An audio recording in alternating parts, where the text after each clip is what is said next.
teacher in Proverbs tells us, "How long, you simple ones, will you love simplicity? For scorners delight in their scorning, and fools hate knowledge." I can think of a few verses in Scripture that are more telling for the predicament that we find ourselves in today. In a land of ideology and a world torn apart by ideology, I fear that we have often forgotten these important points, and instead of resisting the fool, we have instead come to love simplicity ourselves and delight in the scorning of others. In 1953, Russell Kirk published one of the most important books of the 20th century, The Conservative Mind, subtitled at that point From Burke to Santayana. It was subsequent editions, it was The Conservative Mind from Burke to Eliot. Kirk was a young Midwesterner, but educated in North Carolina and in Scotland, and for all practical purposes, a historian, though he was fluent in literature, classics, and philosophy. He was, as he often referred to himself, a true man of letters. Like many influential people in history, Kirk was in the right place at the right time. Finally stabilized after World War II, the American economy was growing, jobs were abundant, and many people enjoyed levels of prosperity not seen since the 19th century. This was particularly true for Southerners. Cities grew, suburbs grew faster, and even rural areas benefited from the post-war economy. It was the pinnacle of progressive America, if not the pinnacle of modernity as a whole. In effect, the entire institutional structure that supported modernity's economy and politics were being put in their final place.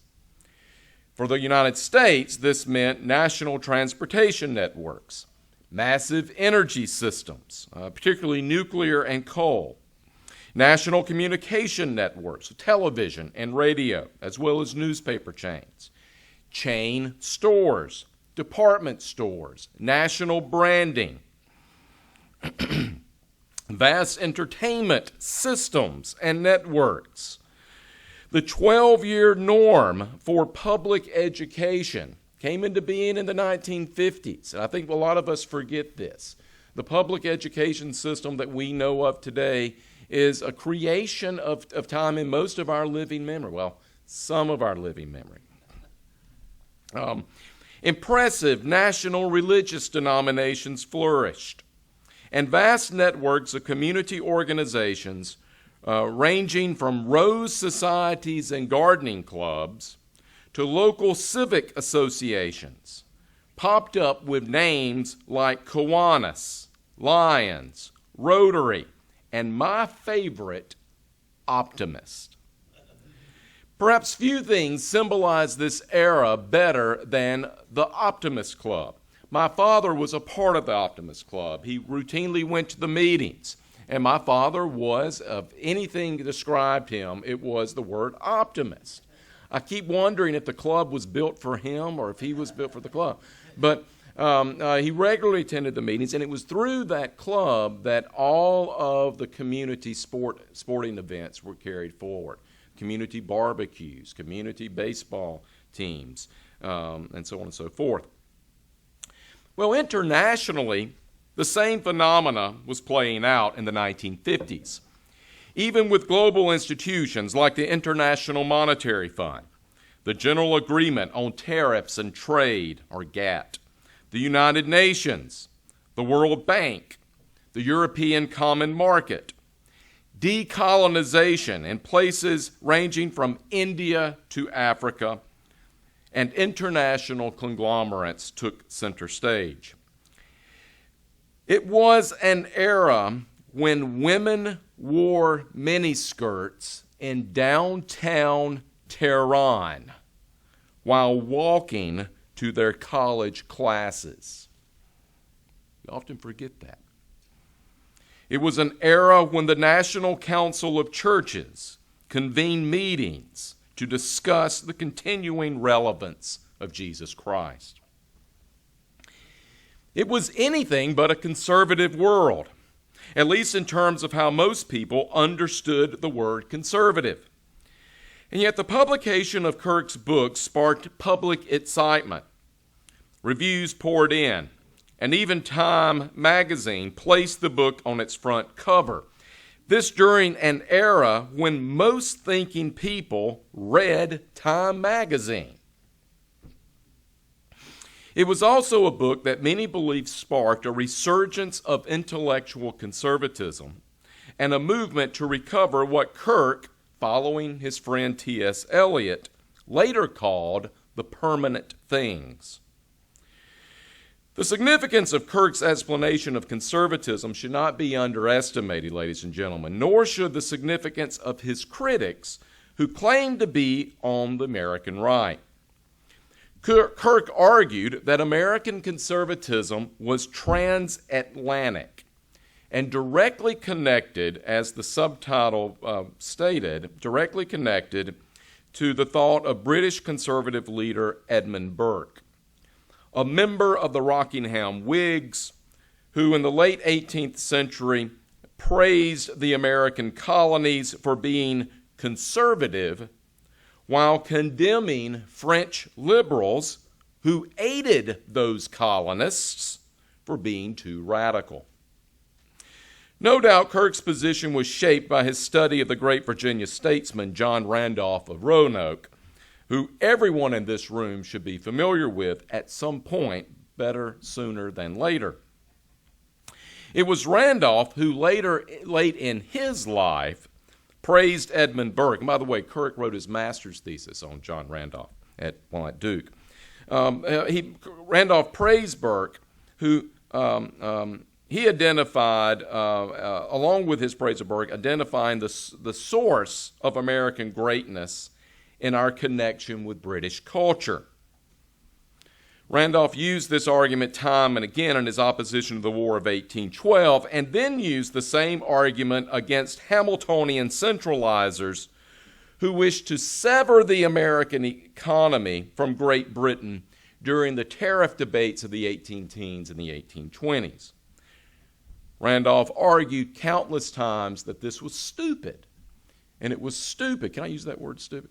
It was stupid because Americans were effectively still British. Kirk must have loved these arguments. But there are two things about Kirk's argument, whether or not they are historically accurate, and that's not my point here, that deserves our focus. First, Kirk insisted that American conservatism was transatlantic.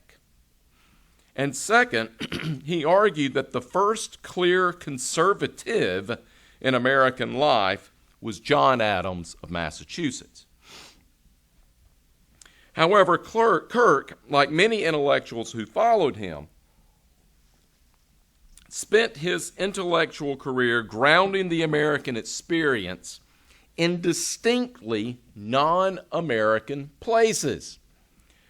Later on, Kirk wrote a very important book, which I encourage everyone to read, entitled The Roots of American Order. He located the roots of that order in 4 cities: Philadelphia, good. But then the other 3 cities were clearly not American: Rome, Jerusalem, and London. For Kirk, like many, as I'll go into detail here in just a moment, the colonial origins of American conservatism seem to get placed off stage. Kirk started the American side of the conservative mind with John Adams, not colonial pilgrims, not Puritans, not Cavaliers, boo, right? John Smith, nor John Winthrop, nor William Penn, nor Lord Baltimore, Lord Anthony Ashley Cooper, also known as Lord Shaftesbury, and the Lord Proprietor who owned this part of Carolina, none of them played any role of significance in Kirk's understanding of conservatism. In fact, Kirk was no different from most conservatives of his day, including the Southern agrarian writers who have been mentioned here many times and we often praise.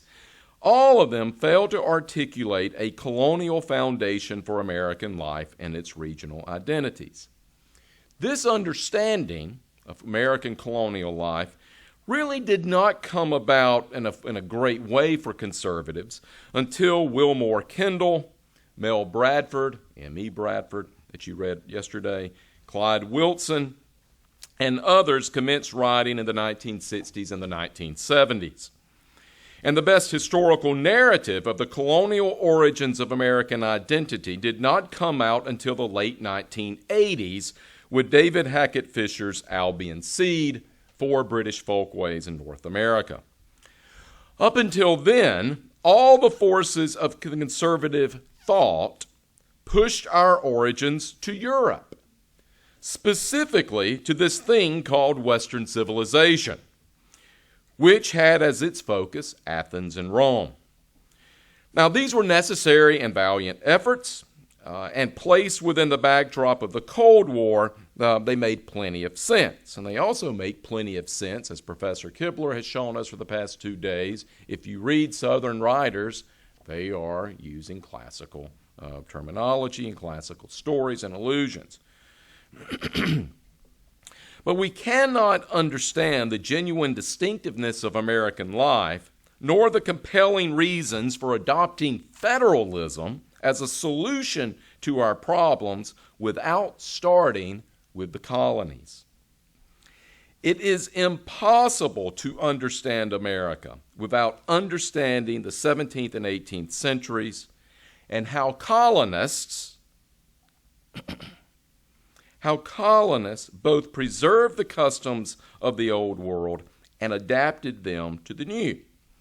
Now, I've made this argument elsewhere. I'm not going to trouble you again with that today, but suffice it to say, colonial America in many respects looked more medieval than the Europe those colonists left behind.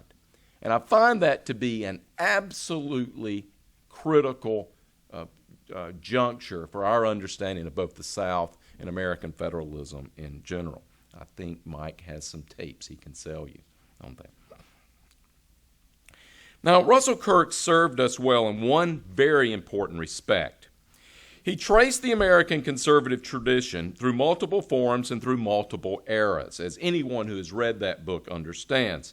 I first got the book when I was a freshman in college. I did not really read it until I got to graduate school, when several other students and I formed a clandestine private reading group, and we walked through the conservative mind together. We thought we were doing something naughty, reading the conservative mind. But in the end, for Kirk, it was John Adams to which he typically returned. Ladies and gentlemen, genealogy is important. We have to get the genealogy correct if we are to properly understand the nature of American conservatism and American progressivism. For years, an acquaintance of mine named Mark Henry, while working for the Intercollegiate Studies Institute, lectured young conservative students that where you think America went wrong often determined what kind of conservative you were. Where did America go wrong? Was it 1776 when we severed our connections to the British Empire? Was it 1787 when Federalists won out over the Anti-Federalists? Was it 1800 when Jefferson and those French Republicans gained control of the government? Was it 1860 when South Carolina seceded? Was it 1865 when the South was finally defeated? That's right. Was it 1898 when the Spanish Empire came to our grasp? Was it the 19-teens, like 1913 when the Federal Reserve was created? Was it 1937 when the Supreme Court rulings upheld the New Deal policies of Franklin Delano Roosevelt and Democrats? Was it 1968 with the emergence, finally and formally and violently, of the New Left? Or now, I suspect we can add, was it in 2016 when deplorables elected a president against the best wishes of true conservatives? Or so they call themselves. This is an important exercise, I think, but it betrays one basic problem. It assumes America began nearly 9 generations after the first colonists arrived from Great Britain. Half the genealogy is missing. Let me turn to try and explore what I consider to be the 3 dominant political cultures that undergird American conservatism in all of its forms. And what may surprise you as I enunciate these traditions is that they also undergird American progressivism. These 3 political cultures in American life predate the year 1776. I'm not going to go into that in any detail. I'm just going to review these 3 cultures in brief detail. And I want to emphasize they are political cultures. I'm using that term very clearly. They're not ideologies, right? Culture and ideology are not synonymous. They are genuine cultures of continuing traditions and habit. They can become ideological, as we'll see in just a moment, but they are not necessarily so. And then I'm going to explain why I think the conservative movement's critical flaw was failing to understand these differences between these 3, and close with a few words on federalism. Now, the first of these 3 political cultures is a centralizing perspective best symbolized by, anybody want to guess? Alexander Hamilton. Good. It is, for lack of a better word, the Hamiltonian tradition. It is transnational. Most of its early adherents were not born in North America. They recently immigrated or had considerable ties to the Caribbean or British Isles. They praised British financial institutions. They sought to conserve those institutions, ladies and gentlemen, and insisted that only through the centralized control of trade and finance could America ever be great. Not again, but the first time. Could Americans achieve the national glory of European countries? Robert Morris, Benjamin Franklin, James Wilson, Alexander Hamilton, Henry Clay, John Quincy Adams, Daniel Webster, Abraham Lincoln, Alexander Hamilton Stevens of Georgia, Henry Grady of Georgia, Woodrow Wilson, wherever, right? Do New Jersey still claim him? He's being excised. William McKinley, Carter Glass of Virginia, and on whose farm my university currently sits. And a host of national Republicans, Whigs, and modern Republicans fill the ranks of this group of people. American capitalists, from John Jacob Astor to textile barons like the late South Carolinian Roger Millikan, from John D. Rockefeller to bankers like J.P. Morgan, all financed this movement. Yes, they are centralizers. Yes, they are moneyed interest. Yes, they have little regard for custom and tradition of any sort, but they are nonetheless conservative in an institutional sense. Britain was and remains their model even to this day. They are also decisively non-ideological, even though they are prone to finance ideological movements. Their only goal is money, and they seek whatever political institutions can best achieve that goal. There is no comprehensive system of ideas through which everything must filter, and they will happily support high tariffs in one generation and free trade in the next. They are a dominant force in American politics, even though they only represent a small portion of the population.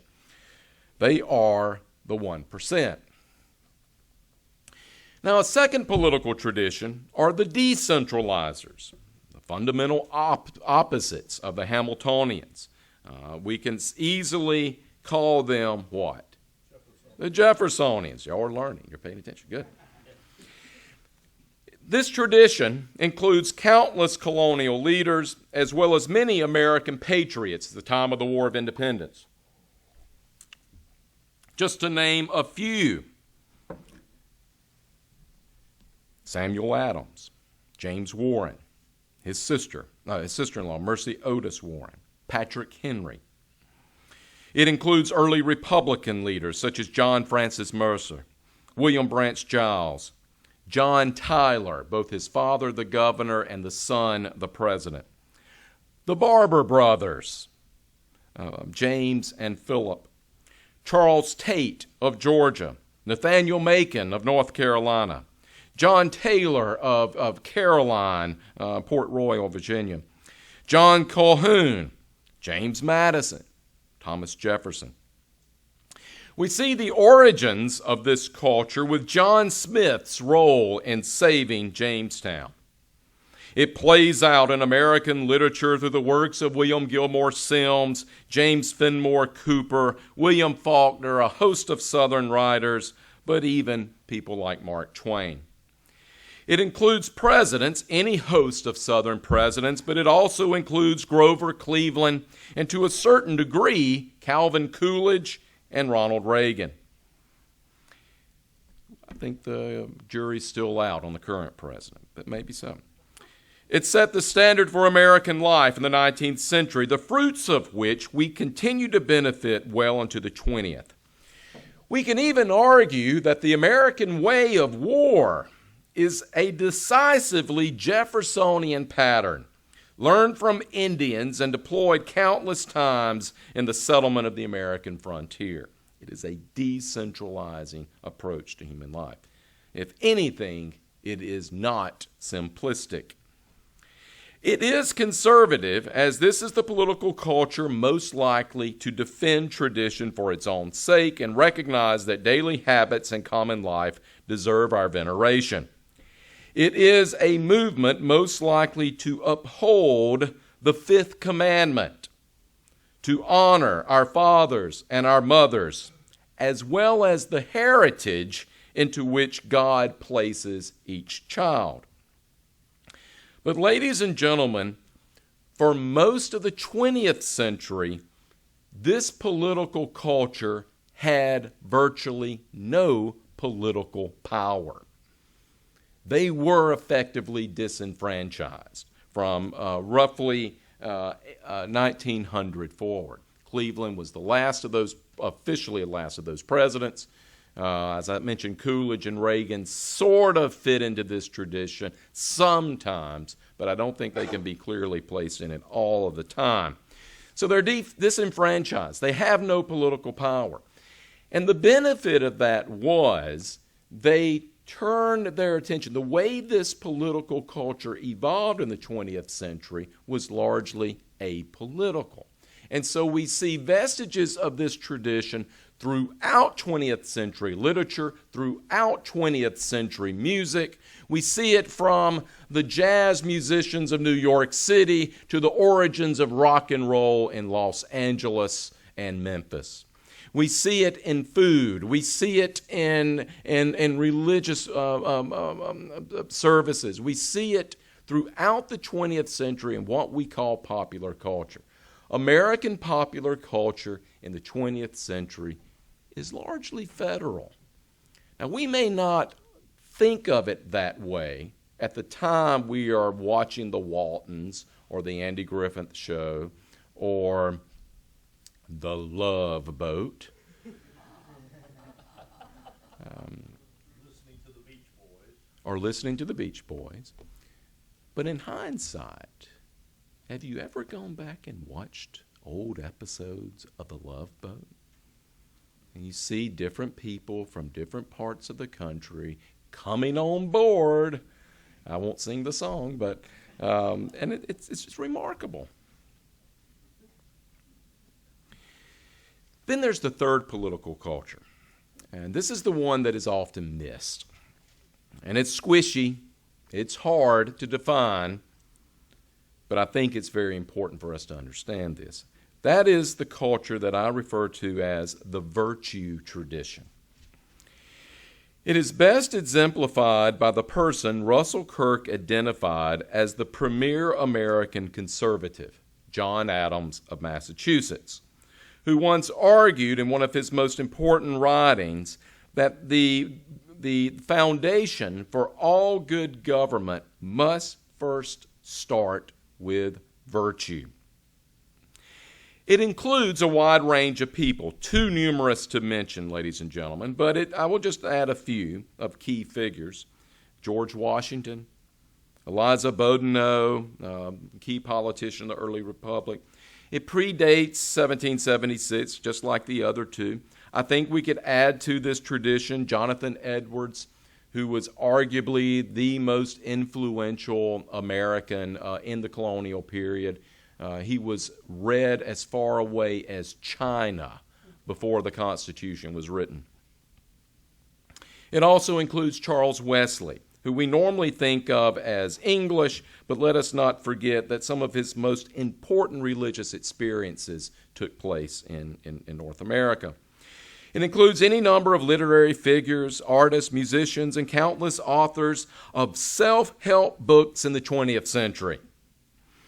We could identify any person hoping to improve the lives of others as part of this tradition, but doing so would be so broad it became meaningless. So what I want to do is read from you a quick excerpt from one of Clyde Wilson's essays, which is available in volumes The Garden of the Beaux Arts and the Chronicles of the South, and for sale over on the side. Here is Clyde's explanation of virtue in his essay, Ideology in Our Daily Bread. Speaking of William Faulkner's speech in 1952 to the Delta Council in Cleveland, Mississippi, Faulkner spoke about the Declaration of Independence. Clyde writes, quote, "Our founding fathers did not glory chiefly in the fact that we were a prosperous people, though they did find that a source of satisfaction, but in the fact that we were a virtuous people. And virtue did not mean mere puritanical avoidance of minor vices or that commercially circumspect behavior designed to win friends and influence people. Virtue had a stern Roman connotation. It was a striving for republican ethics and personal honor.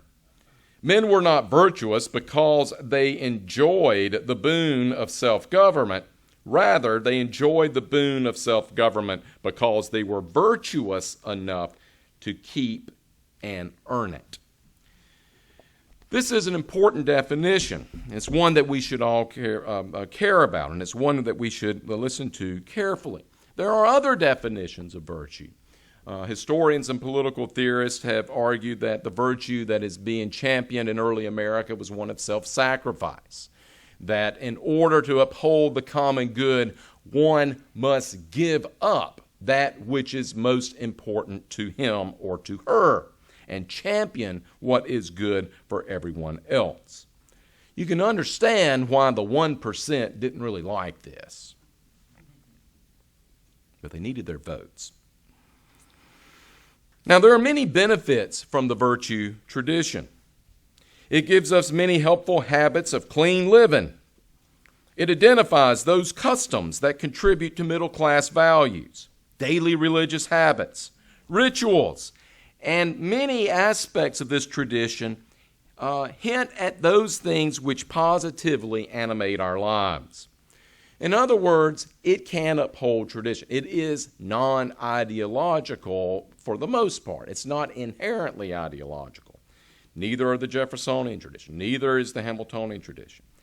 However, there is a problem with the virtue tradition, as we can see as it played out in American history. It has a tendency to lapse into ideological thinking. In fact, that tendency is exasperated the further forward we went in American history, the further and deeper we go into modernity, the more likely it is for exponents of the virtue tradition to come to terms with ideological thinking. In many ways, it is in this tradition that both modern American conservatism and all aspects of the modern American left have its origin. Ironic, I think, but nonetheless it needs to be stated and explored. You see, virtue elevated above regular habit to become a political creed becomes an ideology. It carries with it the important attributes of self-sacrifice, duty, even honor can be translated into a political tool and principle. The virtue tradition often proved to be an easy tool to use against the corruption of early capitalism and early government malfeasance. It certainly was used against those early capitalists who created the new British institutions in the 18th century, which the Hamiltonians will model everything on, which drained away the bounties of global markets for themselves. The Bank of England, the Muscovy, Plymouth, New London, Virginia, and East India companies, paper currency, and a system of trade that incentivized debt and seemingly penalized savings. It was from the virtue tradition, ladies and gentlemen, that the sharpest criticisms of these things emerged. And without those criticisms, it's hard to imagine how and why American colonists would ever have broken free from the British Empire. The virtue culture undergirded a blossoming natural rights position that Enlightenment authors championed in the 18th century. It supported Platonic philosophy and idealism, and it especially aided the development of religious mysticism and Christian pietism. It has deep roots that stretch back far into the past of Western civilization. Even Dante could be argued as one of the first clear exponents of this tradition. But as I said, and I will summarize further, it is particularly susceptible to guilt and to a simplistic understanding of human nature.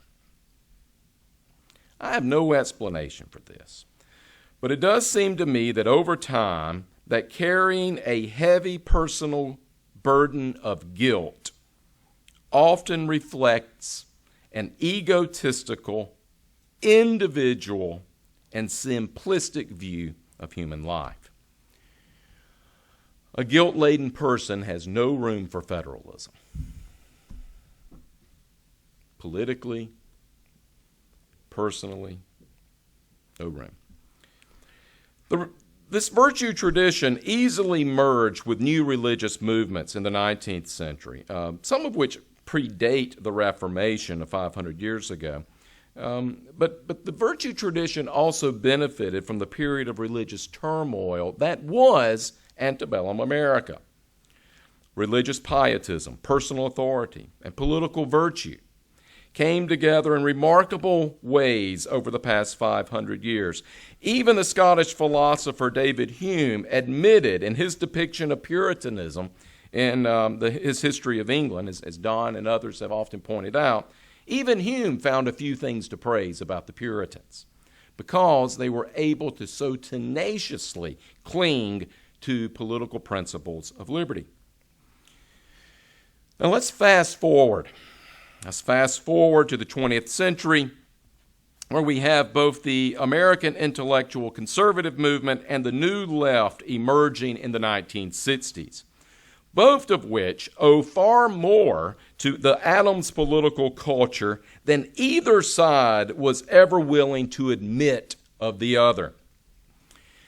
Time and again, both the New Left and New Right authors and leaders pointed out the corruption of American society and insisted that the only solution was the recovery of then politicized virtues. The only solution were the right ideas. The only solution was an ideology.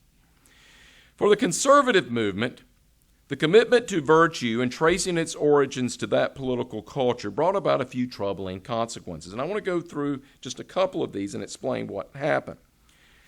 First of all, beginning with Richard Weaver's seminal work, Ideas Have Consequences, and then to some degree with Kirk's efforts in the conservative mind, combined with libertarian authors like Friedrich Hayek and his Road to Serfdom and Constitution of Liberty, as well as Ludwig von Mises's works, particularly Human Action, Milton Friedman's monumental series, Freedom to Choose, and Leo Strauss' book, Natural Right and History, right? And it has nothing to do with history, but it's in the top, right? As well as important works by Harry Jaffa and others. All of these showed in the 1940s and 1950s and 60s that conservatism would be about ideas. It was an insistence on ideas. Weaver's book was entitled Ideas Have Consequences. Though Weaver, he did not come up with that title. It was given to him by his editor. Ideas. We love ideas. There's no room for culture in that. There's no room for music. There's no room for religious precepts. There's no room for daily habits. There's no room for, do you wear your beard long? Do you cut it short? There's no room for barbecue. There's no room for Coca-Cola or Bart's root beer. In other words, the championing of ideas was thought to be championing those ideas that allowed cultural norms to flourish, but in effect, we lost sight of what those cultural norms are that needed to be preserved. And there is no room in this kind of intellectual movement for a defense of Southern traditions as Southern traditions. There was, in many ways, an importation of ideological precepts, particularly from libertarian philosophy and economics, or classical liberalism. Now, I will make one aside here and admit that folks like Ludwig von Mises insisted that the science of economics could not be applied to non-economic matters. If Mises were a Christian, he would have been a two-kingdom Christian, and insisted that the principles upon which the church stands or falls are not necessarily principles that can be transferred from the kingdom of God to the kingdom of man. But for most conservative leaders in the 50s and 60s, they were universalists, and said time and time again how the principles of Western civilization or American freedom, or whatever term they use, rugged individualism, you all know the word rugged individualism, which was a very recent term. Herbert Hoover invented the phrase rugged individualism in the 1930s. Whatever it may be, these were the foundational points of this movement. It was abstract. Well, why did it become so abstract? What was going on? Well, first, let me give you a few examples. Number one, it had to do with the connection between the conservative movement and the modern Republican Party, and the belief that the Republican Party was either a source of conservatism in American politics or could be turned into a source of conservatism in American politics. well, we can quibble back and forth on this. I suggest that the Republican Party, modern Republican Party, was never really a conservative party. It was a Whiggish party. It remained a Whiggish party throughout most of its existence. And in some regards, the 2016 presidential election is a division between the Republican Party's Whiggish establishment and sort of a Jeffersonian groundswelling of support for a candidate who may or may not be a Jeffersonian. A second reason for the conservative movement to become so abstract is because of its decision to protect Western civilization. Now, I'm going to get in trouble with this, but let me be careful. It made sense to want to protect Western civilization in the middle of the Cold War. It made sense to look at the West in opposition to the raging ideological inferno in Russia and in Asia, and how it spread to other parts of the world. But let me advise you of one thing. When we talk about the protection of Western civilization, if we fail to locate the origins of Southern and American identity also in North America, we are going to make some big mistakes. You have to defend North America as well as defending the West. Those two things are compatible. We've just had two presentations that are telling you what seems to be two different things, but they're not. They are perfectly compatible, Jim. You have to defend both. A third reason for the problem with conservatism and its reason for becoming so abstract was the impact of libertarianism and the libertarian insistence on individualism. This is what I refer to as the Tocquevillian fallacy. Let's say de Tocqueville, the great French observer of American life in the 1830s, went back to Europe following his journeys around North America and wrote the pivotal work in 2 volumes, Democracy in America. Tocqueville coined a term to describe what he saw in North America, individualism, or what we call today individualism. I'm not going to abuse, there's too many people who speak French here. I'm not going to even try my own. I call this the Tocquevillian fallacy for 2 reasons. One, individualism really doesn't characterize American life in the antebellum period. American life in that period was associational, not individual. Without those associations, and Tocqueville understood this, the individual had no place. A second reason why I think Tocqueville's arguments were somewhat fallacious is because Tocqueville claimed that intermediary institutions, the associations, are what served as a buffer between the state, the modern state, and the individual. That these associations were filters through which the state and the individual operated. And without those associations, the individual would be left open to all sorts of abuse by the government. Now, this makes sense. It's something that a lot of people like about Tocqueville, but there is one critical flaw. Those associations were not intermediary.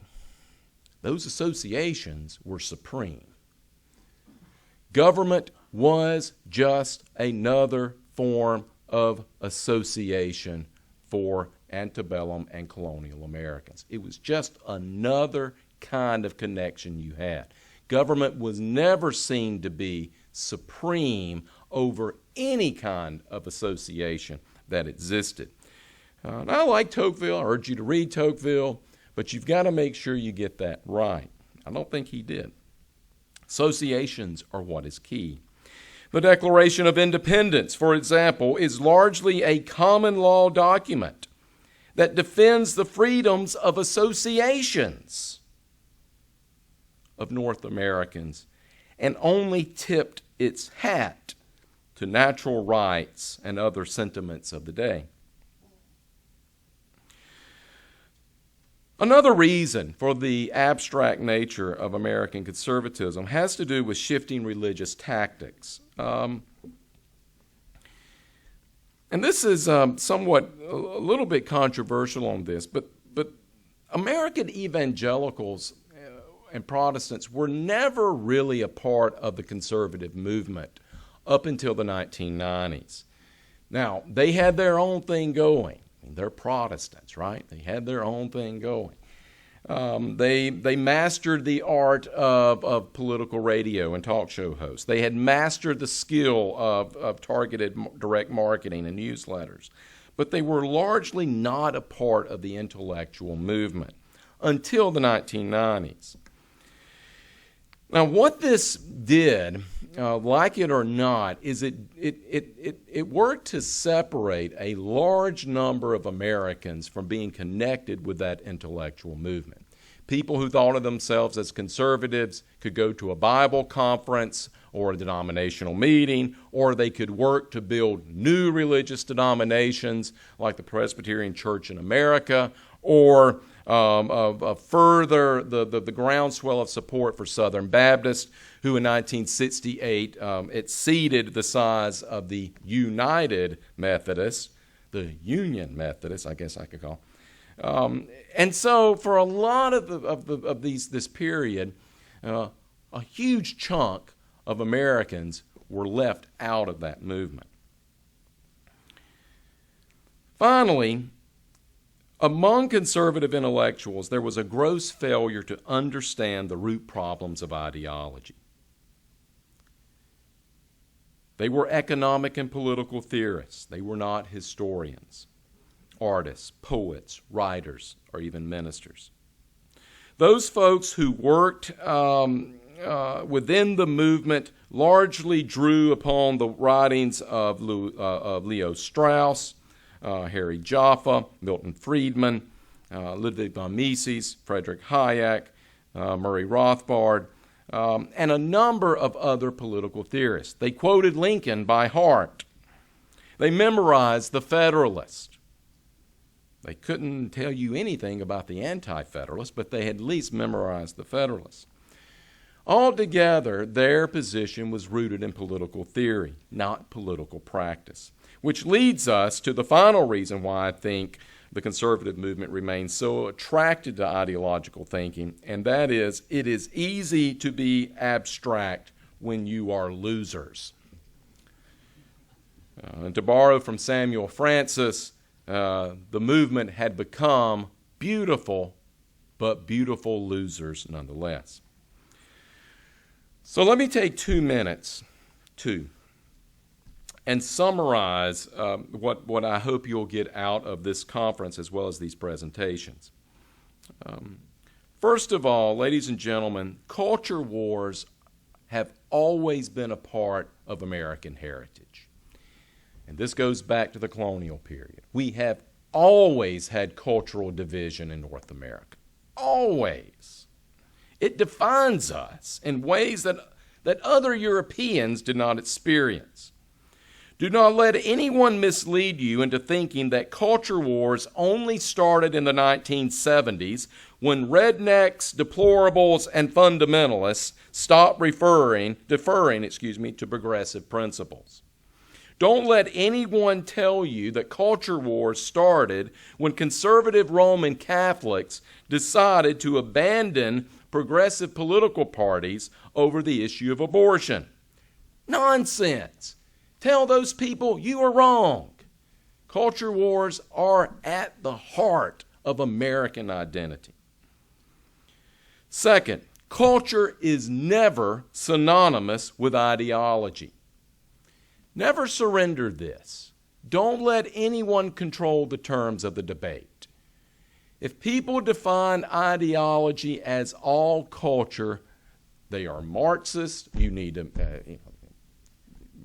make sure you know where your wallet is.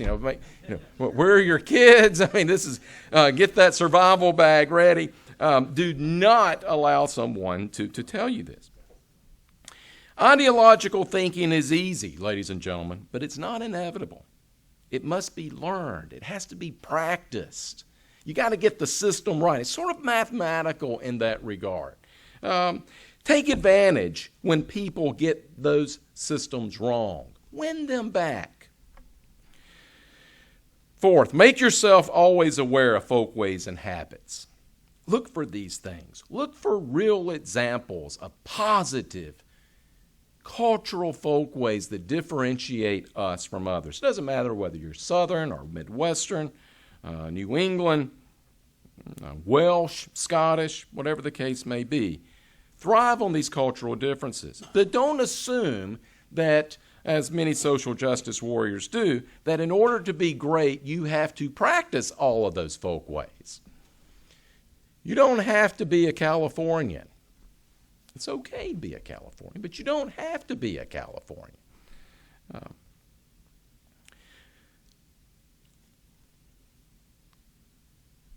Ideology has lost its luster. All that can be done is shut down the lines of communication and teaching. That's the only way ideologues can protect themselves now. And it's why it's absolutely critical that you need to remain connected to the Abbeville Institute. It is simply a matter of winning and being successful. If you don't understand the folk ways that undergird all aspects of American civilization, you can no longer win political election. And as many corporate leaders have come to realize in the past few months, you're not going to be able to sell your products. You want to run a PC ad campaign? You want to advertise to everyone your love of transgendered bathrooms? You go right ahead. I'm going to short your stock. I'll make some money. It's in order for us to be aware of the world around us, we must understand genuine culture and develop an appreciation of it. Those who fail to do so have but one future as modernity ends. Modernity is an era of ideology, ladies and gentlemen. When modernity ends, and perhaps it already has if John Lukács, the great historian, is correct, those who are ideologues have but one future: failure. Failure. Let me leave you with two final points. As you develop an appreciation of the world around you and you identify those folk ways and those cultural things that animate everyone's life, praise those things.